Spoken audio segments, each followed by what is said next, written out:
Welcome to the Poets and Philosopher Podcast. I'm Abe. And I'm Sam. And we respect the great tradition. We're also brothers. We talk about great ideas and the Christian life. If you're someone who loves philosophy, old books, ancient ideas, and God, subscribe now. Today we discuss the tools and what we use to get at the great conversation. So we're going to talk a little bit about the behind-the-scenes kind of stuff as far as what techniques we use to read, or how we read books, or even how we take notes. And this is hopefully a profitable discussion to realize, to take some of the magic away maybe and say, well, here's how we do it. And, here's the challenges that we face. So the first question, the first topic of discussion that I want to think is worthwhile is, what is your reading habit like? And so Sam, do you have like a set system or for reading? I feel like you would have like a spreadsheet and some sort of like checklist of like, I read, 3 hours this morning of the great books. Like, what does it look like for you? Yeah, so I am a little bit more systematic, but then I also think that I am not following a plan for a lot of stuff. So actually, the beginning of this year, me and my wife, we started reading Dante's Inferno, and we're going to go through his comedy. And we got a lot of secondary literature, and every week I have a new chapter or essay about Dante's Inferno or Purgatorio or Paradiso. And that's very systematic. And I'm also reading through Brothers Karamazov in a pretty systematic way. I'm wanting to write maybe a book about the Brothers Karamazov. And then I'm also reading Measure What Matters for the company that I work for. And for personal growth, I'm reading The Intellectual Life by someone I cannot pronounce his name. James. Yeah, something like that. Yeah. I think he's French. And then, in a very systematic way, pretty much 3 chapters a day, I'm reading the Bible. And throughout, sermon preparation or for even this podcast, I'll read various chapters to prepare me to discuss it. So I think it definitely seems like it's a science, but then there's also very much an art. It's whatever I'm very curious about. Oftentimes, if I'm reading something, I'll have my wife read something because I think it's really great, and it could come from any book. But I think it's both an art and a science on my end. But I think that many people might think it's more of a science for me. Yeah, I would say it's definitely more of a science, but it doesn't sound like you have like a set time in the morning that you do this sort of thing, do you? Okay, so when I wake up, I want to read 3 chapters, but beyond that, and I also, with the Brothers Karamazov, I'm wanting to read about 3 chapters a day, but I've not been sticking to that schedule. But for the Bible, generally, I stick to that. All right, yeah. I don't do any of that. It's very much as I go. Like last night, I was reading. I don't know. I was just like picking around a few books. One of them was Crime and Punishment, which was interesting. And I want to read that one in particular of Dostoevsky's books. So that was really good. I'm also reading. I started reading last night a book by Leland Ryken on the Puritans, a history of the Puritans, and that was something I was really interested in, and I really really enjoyed that. I'm also reading The Maker versus the Takers, and it's a book about what Jesus really said about social justice and economics. And that's been a very interesting book. He really goes into the history or the geography of the Bible. So I really like that one. And then I started reading the Epic of Gilgamesh because I saw that list that James White had. And that was I think it was the first or second one on the list. I think it was the first. And I thought, I definitely want to read this book. So I started reading that. But I have not gotten back to it. I think I've got through like the first 2 chapters of it. So I don't think it's a very long book. But when it comes to my habit of reading, I really don't have a good habit. My mornings are a little chaotic.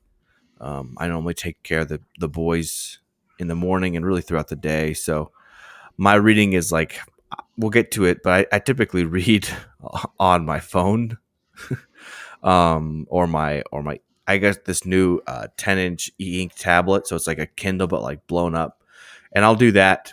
And a lot of times, why it's like the phone is really nice to read on is like, yeah, it's not as romantic. I do think that there's a romanticism of like paperback books, but the phone allows me to read with one hand, and so if I'm like, you know, I have to like have one hand free just in case something, one of my boys tries to, shove their finger or tongue into an outlet. I got to go watch that or whatever it might be.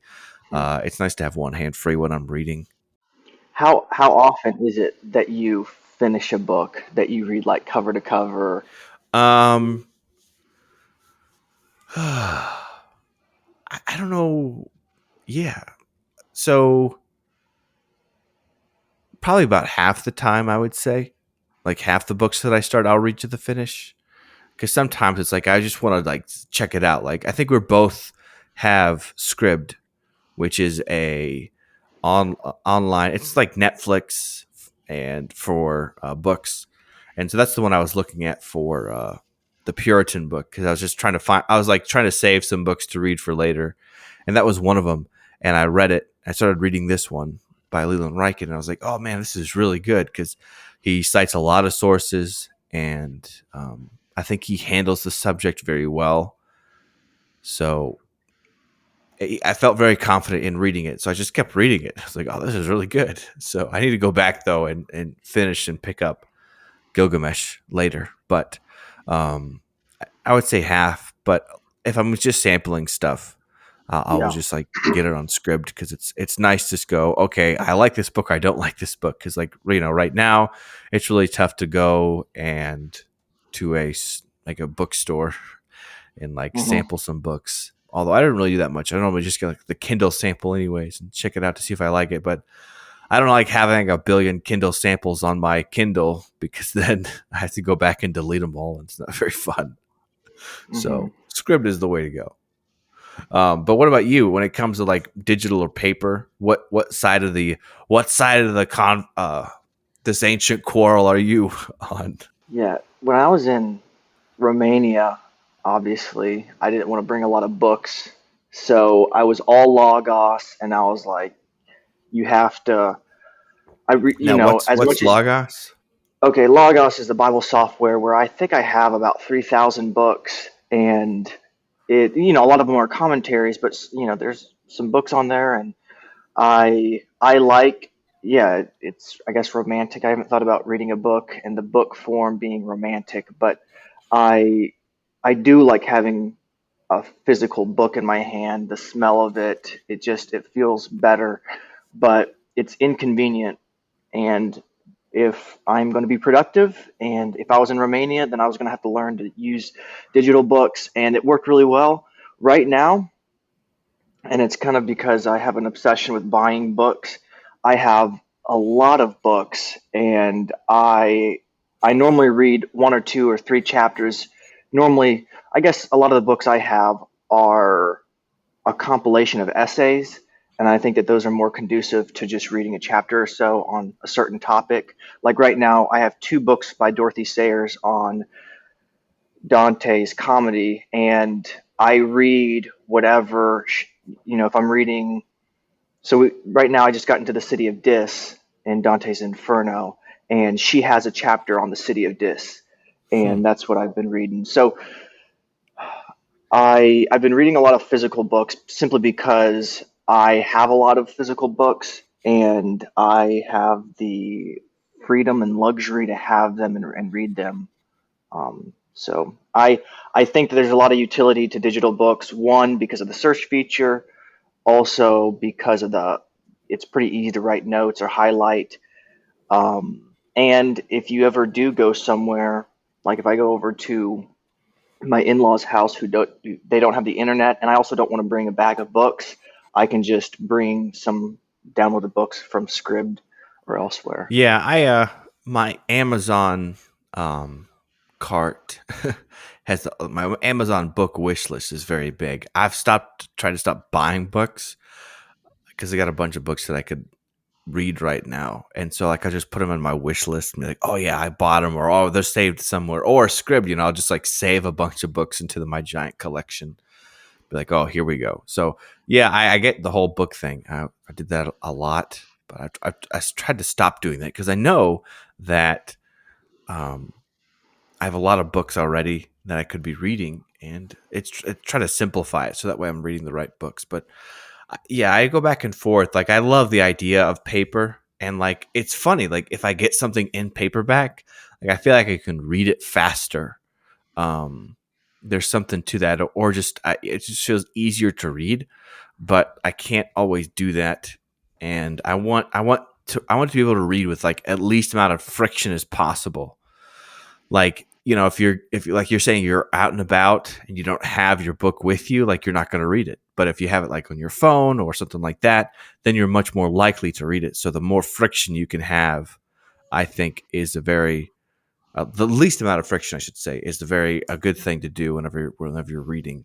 So yes, that I think that's very uh, something I think about a lot. Is like, all right, just I need it with me right now so I can read it. Or depending on what kind of app you're using, there's like a text to speech feature, and so depending on what you're doing, you can listen to the audio version of it, and that's jump back and forth. Is that's to me that's really nice little feature to have. So that's what I would do. That's what I do sometimes as well. So when it comes to taking notes, you said you like to use uh, you like the ease of taking notes with your digital books versus the physical books. But how is it that you take notes when you're reading? Are you the? I think Jordan Peterson. His thing is that you like read a chapter and then you try to summarize the key points of that chapter after you're done. Mortimer Adler he's a real proponent of marginalia, where he has like 10 different stars in a book that show like the 10 major points of the book, to use those not often. He doesn't underline a whole bunch, I don't think, but he does it occasionally. But basically, he's like trying to have a conversation as he's reading the book. That's how Adler approaches it. Whereas somebody like Peterson would argue that read it and then try to actively recall the particular points. That's the best way to take notes. So, what's your approach look like? I guess it depends on what I'm reading. Right now, when I'm reading the Brothers Karamazov, I'm trying to understand it really well, and I have a lot of marginalia. A lot of it I'm doing is outlining, and I know that no one can really, I guess, see my book right now, but I want to like kind of show on my page what I do. But sometimes I just have a long streak, and I'll be saying, this is Ivan Karamazov talking about the church and state, or this is a section where Alyosha is wanting to go to the monastery. So I'll just do big ideas so that I can know where to go to when I start writing. So there's one kind of marginalia. I do underline a lot, but I'm trying to think of a book where I wouldn't do that. When I was reading Dorothy Sayers, I write a little bit in the outline in the margins, and I will underline. With my morning reading, when I'm reading the Bible, and normally I read that on Logos, and then I have the notes in a different tab to the left. I I don't underline in my Bible. I just write key points. Right now in my daily reading, I have four different questions that I prompt myself with at the end of every reading. So the first question is, what did I learn about God? The second question is, what did I learn about man? And then the third question is, what did I find interesting? And the fourth question is, what am I going to change? Or what insight did you learn today that you're gonna apply to your life? So I don't. That's I guess how I read the Bible. So I guess there's going to be different ways that I take notes on the different kinds of books I'm reading. Recently, I just scanned through probably six. I think it was 2 days ago. I scanned through six different books I have on writing, and I had a actual note card, and I Hmm. wrote in the note card, this is what this book's about. This is when you should, go and read this book. And I have one on publishing. I have one on style. I have one on reading slowly by I think James Sean Sire. did. Oh, Sire, yeah. Yeah. And that's I guess a form of note taking. But the main way of note taking for me that I'm trying to learn, that I'm learning right now, is the Zettelkasten system. And I have the software Obsidian, and that's Mm. where, and I know Abe, you can talk about it more than I can, but it is a way of managing, a management system where all of my notes are connected.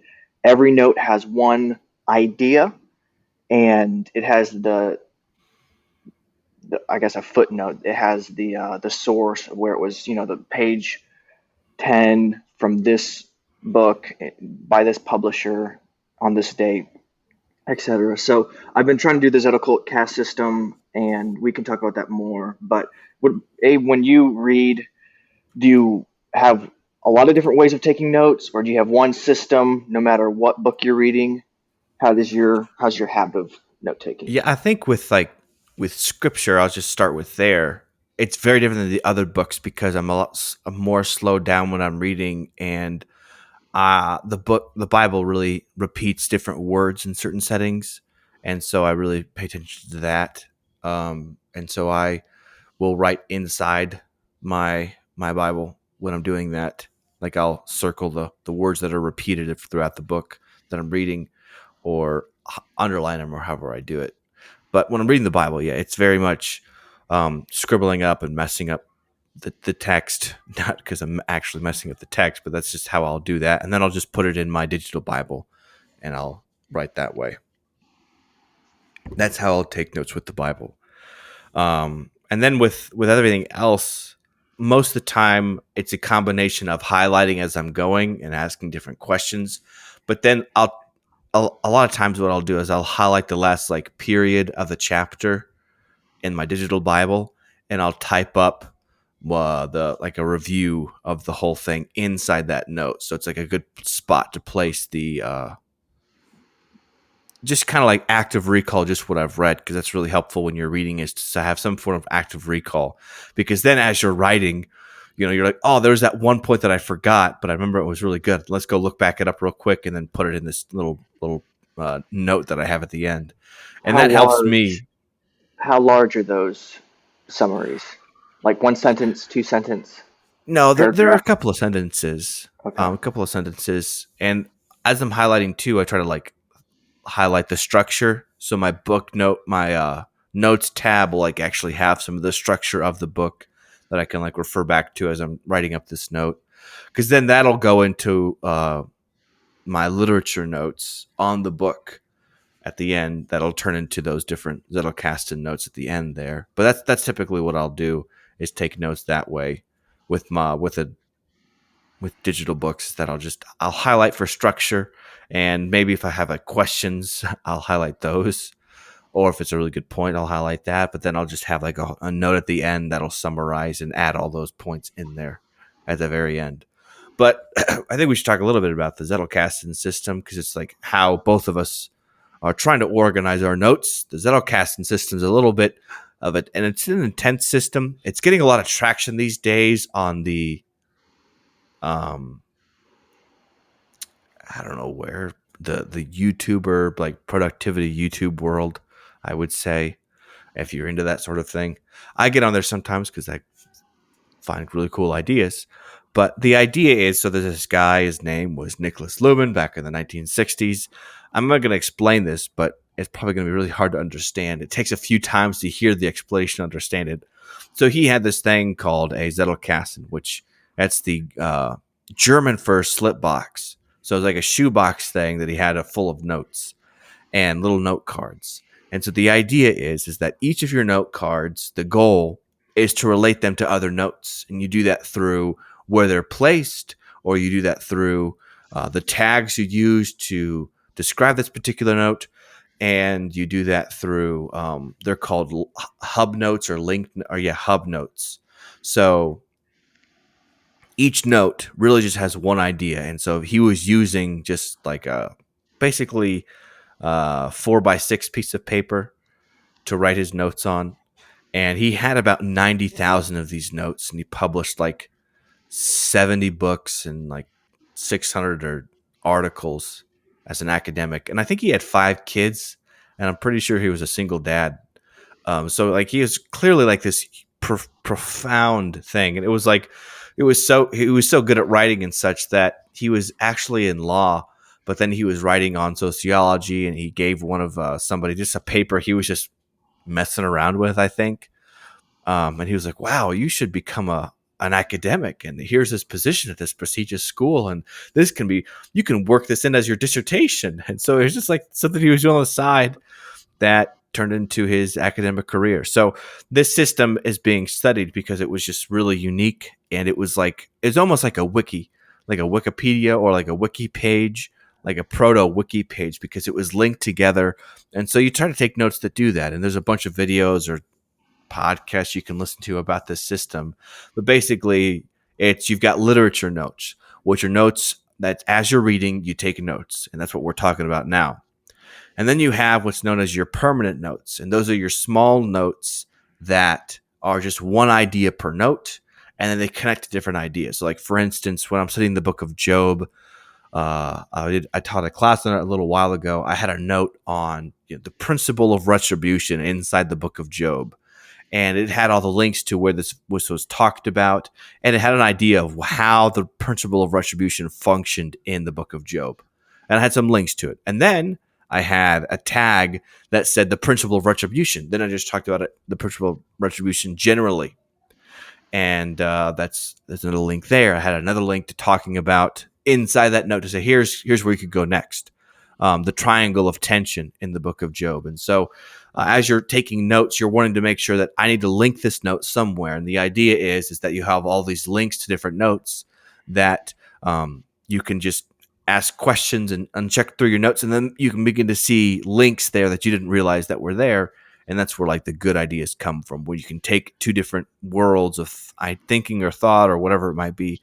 And you're like, whoa, there's some really cool connections here. And that's worth discussing and publishing and writing about. So that's a quick summary of the Zettelkasten system. So I think that's really helped me write better and think better as I'm reading. And I think it's definitely a worthwhile thing to get into. But is there something, Sam, in the great tradition that has helped you become a better student or a better taker of notes or a better reader? Anything in that regard? Plato's cave analogy, where you have a bunch of prisoners in the cave and they are seeing a reflection of images on the wall. They are not the things themselves, they're just reflections of they're shadows of the things themselves. And that being an analogy for today, on how today various people try to teach us things and tell us things that are really not the things themselves. They're just images of them. And it's not until the prisoner gets out of the cave that he sees the sun and he sees things for what they are. That idea that there are first things, the things themselves, and then there's images of them. That's been the most helpful thing for me and that's what a lot of the liberal arts educations focus on is don't read about Plato, read Plato. Don't read about C.S. Lewis, read C.S. Lewis. And that's the whole, I guess, the Renaissance call is, going back to the sources, ad fontes. Ad fontes is the Latin term for really back to the sources. So that has been the most helpful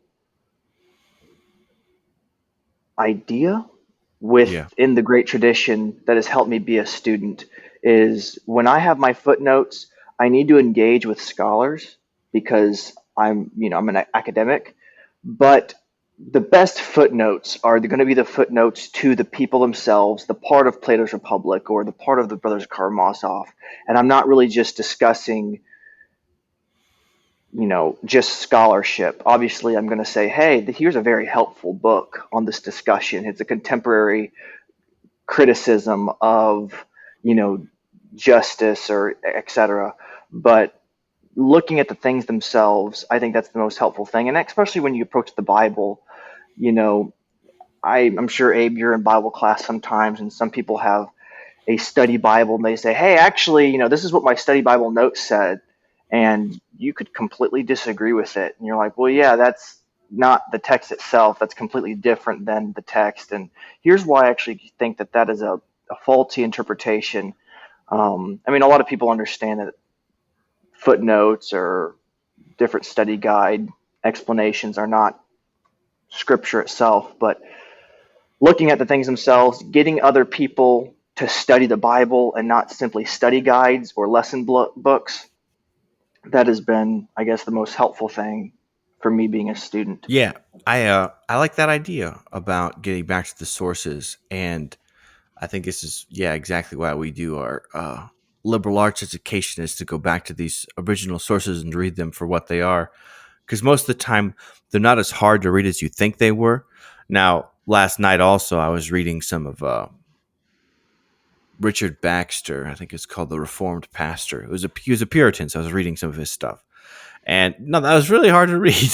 um, so what I read from the Puritans, they are very wordy, and so it's very tough to read in that era. I think it's very tough, but somebody that I've really enjoyed learning from to be a better student is someone like Thomas Aquinas and his writing style. And I think his writing style is a lot easier to read than I thought it was going to be. Because he has his whole setup. He's got his claim from the other side that says, I think that religion is not a science. And, because it's about faith. And then he has like 3 or 4 arguments of why this should be. But then he goes, on the contrary.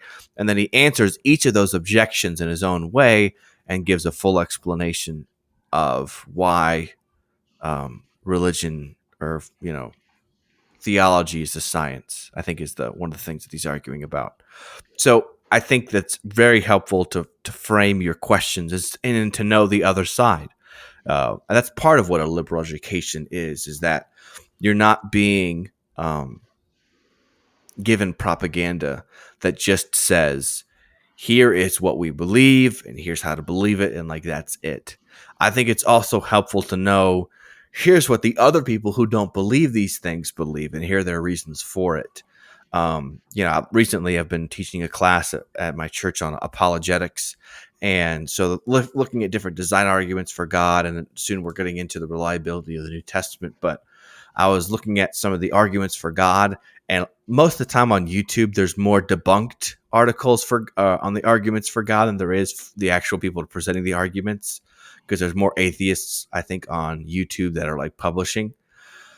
So I'll listen to those and just to see, all right, what do they have to say about these arguments? And they're really bad. Like, just, yeah, because they don't actually answer the problem that the theists are trying to put forward. They just kind of go, I think, particularly with the design argument, like I think it was Dawkins, he was rebutting the design argument. And he goes, well, just because you couldn't possibly believe that it could happen by chance doesn't mean it didn't happen by chance or didn't happen by natural process. And it's like, that's not why we looked at the design argument. That's not the okay. All right. So you just kind of Well, go, okay. But like, not only did he do that, but like 2 other people I watched did the same thing. So reading the other side helps you. Like, for instance, we're talking about this. Last week we talked about the Platonic soul and whether we have tripartite souls. It's a very attractive idea, but it's like, all right, are there arguments against this idea? I think one of the arguments you could say is, well, there's no like direct thing in scripture that references this idea, and that's I think it's worth talking about, and a few other things too. So it is looking at the other side, and that to me helps me to be a better student because it really helps you understand your own side as well. And that's what's great about reading different perspectives is that you get to see all these different ideas kind of come together. And I think that to me helps me be a much better student than it would possibly otherwise. Um, So some other questions I think are worth talking about is, do you typically? We kind of already hit on this a little bit, but where do you get the books that you get? Do you buy them or do you rent them? And then where do you get them from? For a long time, I was buying on Amazon because Amazon's very cheap, especially the books that I wanted to buy. They were about between $11 and $15 was the books that I was buying. But I recently found, and this is maybe not the best thing, but I found thriftbooks.com, and they have a lot of the books that I want for $4 or $5 that are used. And there were times I was buying, five, because if you buy five books, that's about, I don't know, it was turned out to like $18 because I'd get like some credit and one book is free. And then maybe one book, well, Oh normally it's wow, free shipping. So it was a really, really good place to buy. So that's Thrift Books. But for this month, or for January, February, and March, my we as a family are trying not to buy too much, and I am not buying books, and I think it's just good because I have a list going of these books that I want to buy, and I think when March comes at the end of March, when I'm going to be able to buy books again, I'm you're going gonna to buy like realize that 100 books. I'm probably going to realize I don't really need to buy those books because Oh, okay. I have way too many books that I haven't read through and I just need to spend more time because there's some kind of like high that I get when I get a book, right? I go to the Yes. mailbox, I'm so Yes. excited. I feel like I'm enthusiastic, but that enthusiastic is going to relapse into repose and I'm going to read the preface and then be done. And that's something I don't want to do. So generally thrift books, Amazon is how I buy the hardback books or the, physical books, but I always get the Logos book for free. Oh, They you get a have book a one book month. for free a month, and then I have Scribd, so I get Hmm. I, I forget how much the subscription is, but I have that, and also through Faulkner University and also Knox Theological Seminary, I I have a lot of books that I can access there. But so that's where I kind of get my books. Yeah, I think Scribd is probably one of the ways that if I can find it on Scribd, I'll get it there and I'll read it, and that's great. I definitely use Amazon as well, and Amazon, and then there's A Books, which is kind of funny, but there's a website called A Books, and it's a pretty big website. That's I think it's like really really similar to Thrift Books. So Yeah. there's that. Um, for these older books, though, I try to go on archive.org, I think is the website.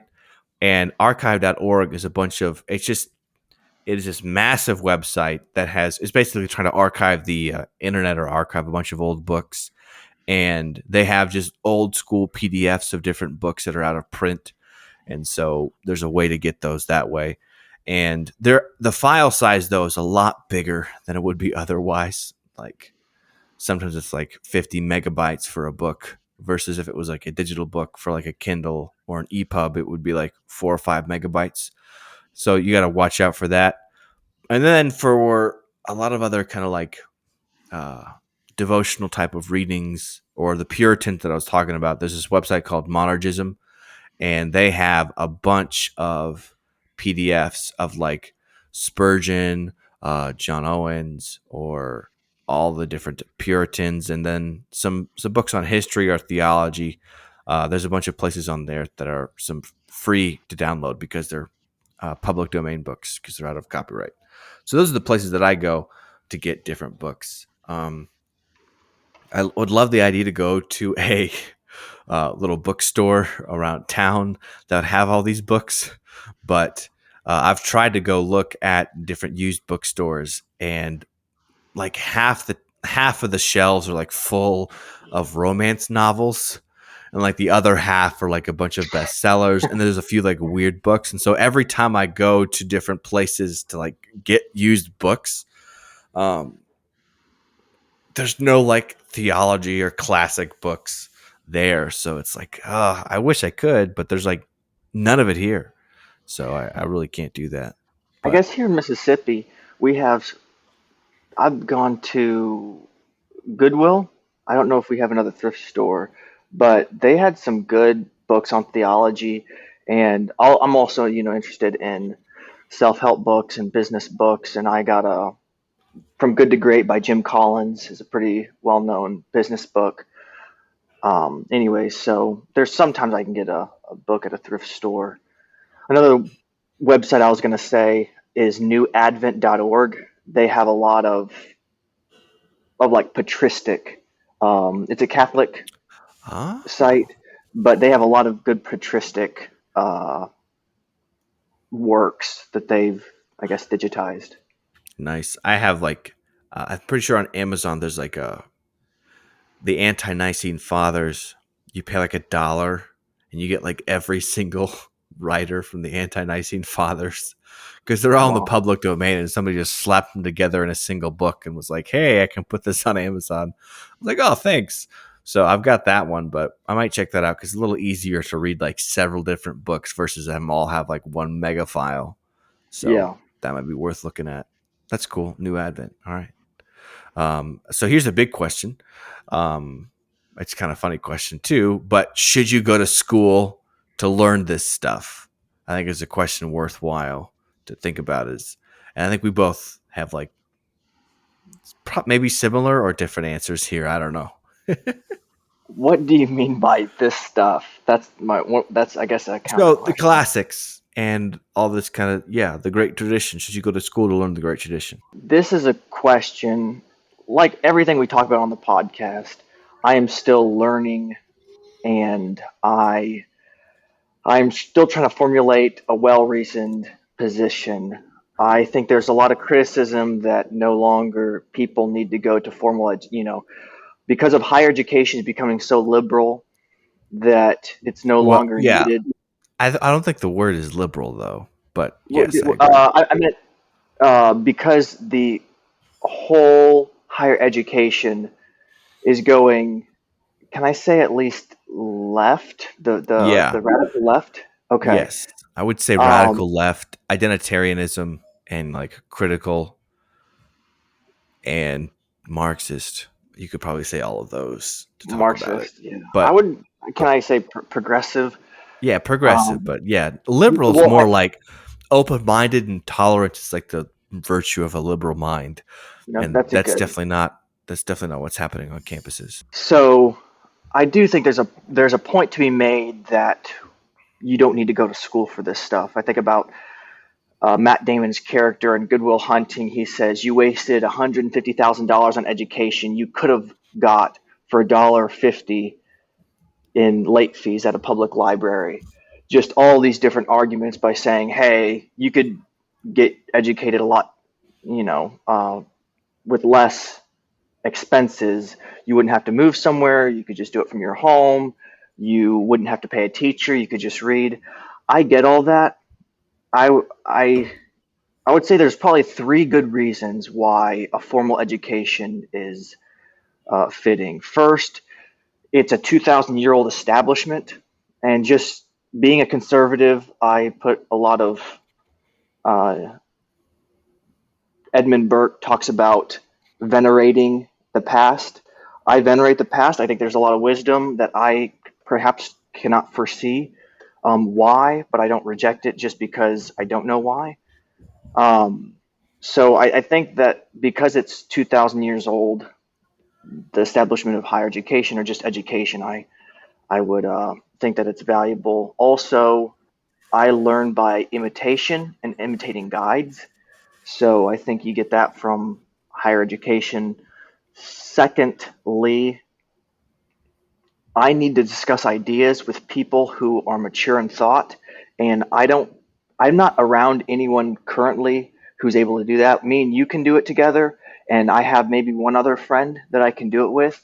But at Faulkner, I have, every week 20 people or 15 people to do it with, and to talk on Google Meets with, and we all are able to discuss these ideas, and a lot of them are much smarter than me, and I can learn just by forcing myself to articulate these ideas. And the last thing I would say is, um, actually, I'll end there. I think those are some reasons why I think higher education is fitting and good though I think you need to be very concerned about where you're going, why you're getting it, and what kind of teachers are actually there who are able to teach you. Yeah, I think those are good points. I wouldn't I wouldn't argue against them. I think the biggest one is that community of people, particularly your teacher who studied this for longer than you have, but that community of people that can help you like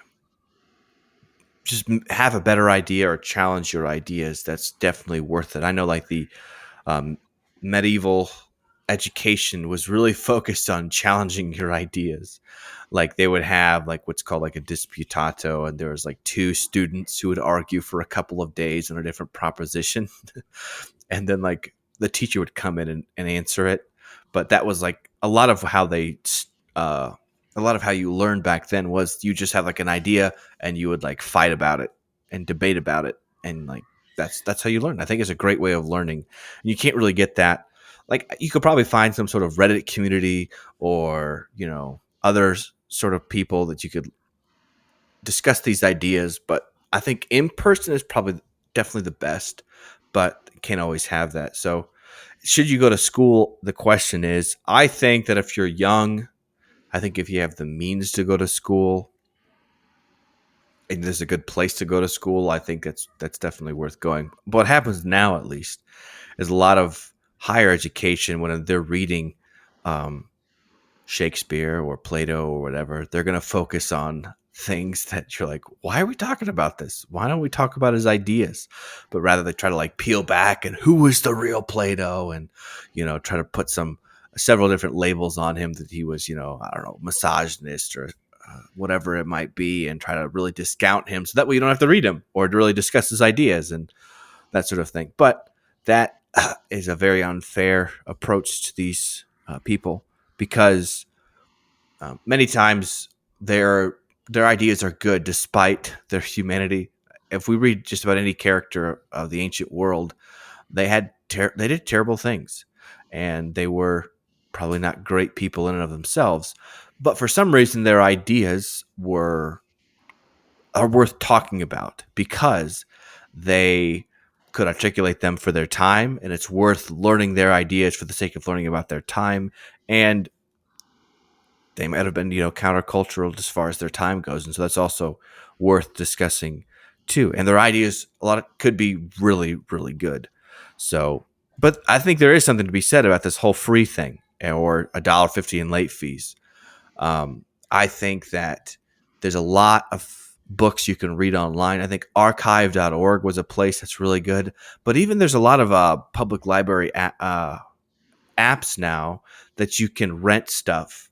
Like I think Hoopla and Overdrive are two different apps where you put in your library card number and then you can rent different books there and do that. But Scribd is another really good one because I think it's like $10 a month, and there are different books on there. There's a lot of theology books, which is crazy. I mean, there are an enormous amount of commentaries that I've used it for. There's a lot of good audiobooks as well. And it's one of those things. It's basically the Spotify of books and stuff. So I think it's good. Um, all right, one or I guess two more questions at least. So that is, are there other podcasts, Sam, that you listen to that are kind of in the same vein of what we're doing, or are helpful that help you with your ideas? I'm sure there are. I do not listen to them. I do not. I mainly listen to audiobooks and music. So I this is kind of the one podcast that was very helpful that I listened to pretty often about a year ago or 2 years ago was the Partially Examined Life, and they do cuss, and there's some things that I would be concerned about. Also, I think one of them graduated from St. John's College, and they are all kind of in the liberal arts tradition, and just very, very intelligent men who discuss these ideas. And I have learned a lot just by listening to them, and I think they do a very good job.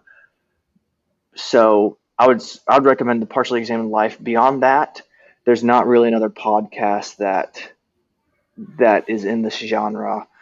And I should say there's not a podcast that I know of in this genre.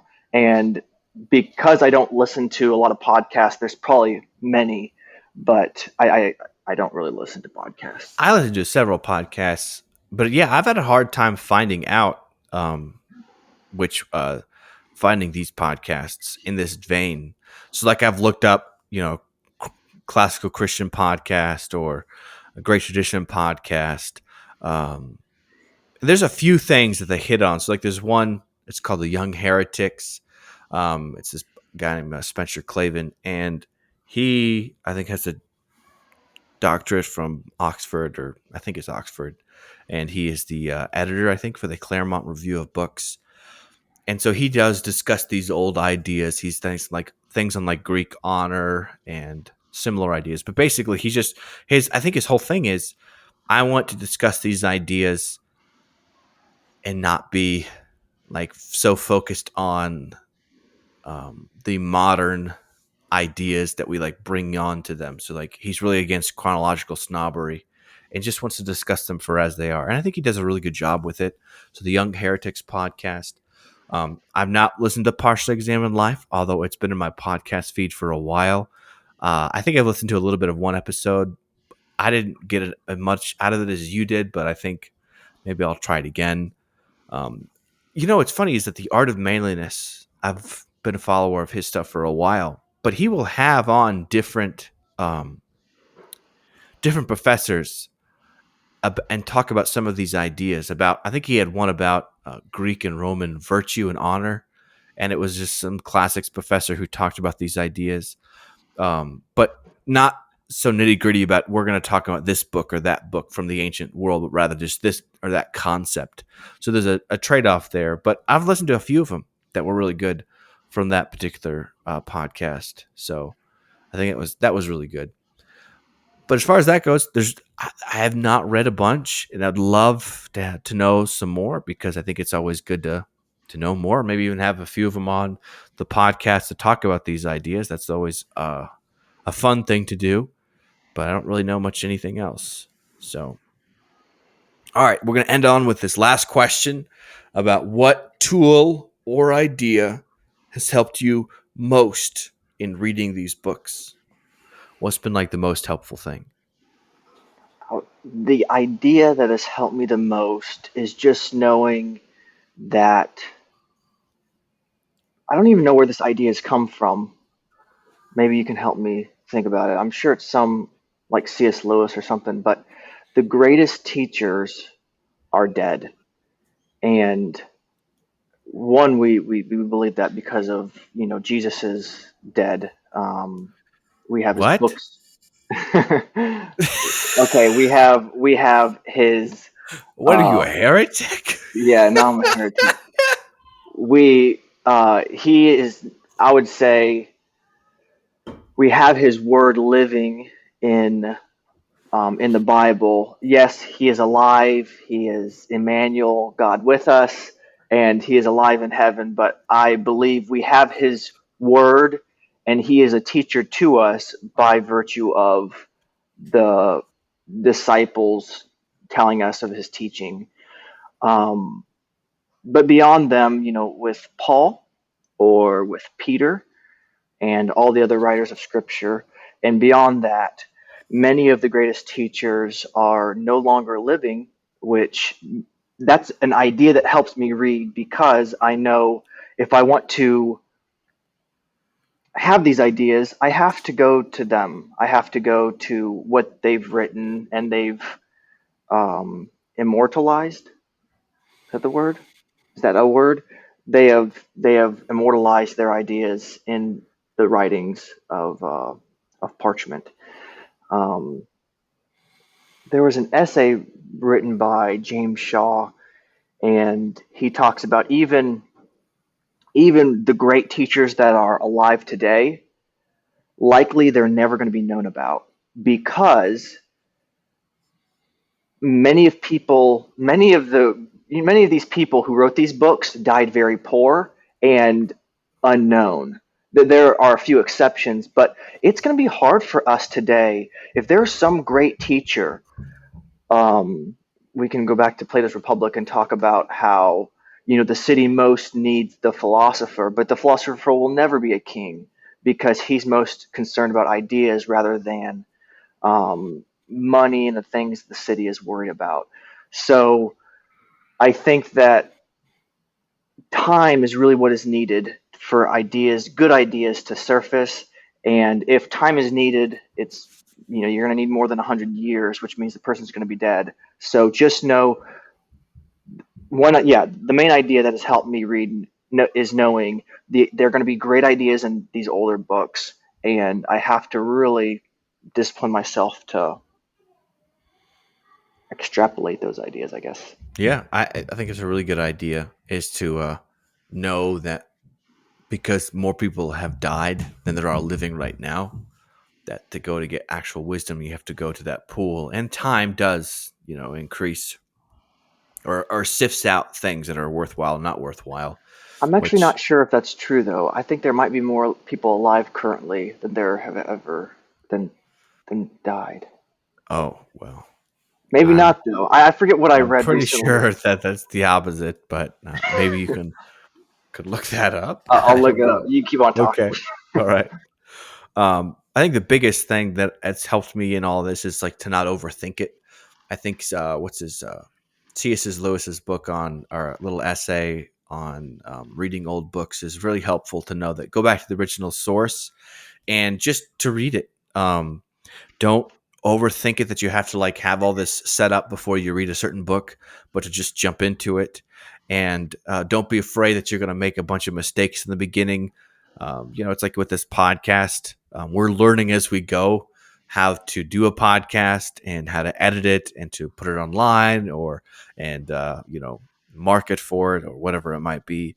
So just jumping into it, getting a book and reading it and writing down some ideas that you have about the book, I think is a great way to get started with this whole project of reading these old ideas and finding the wisdom that they have for us today and just being a more well-rounded person that is able to handle all these different things. So um, uh, I think that's going to be it for today.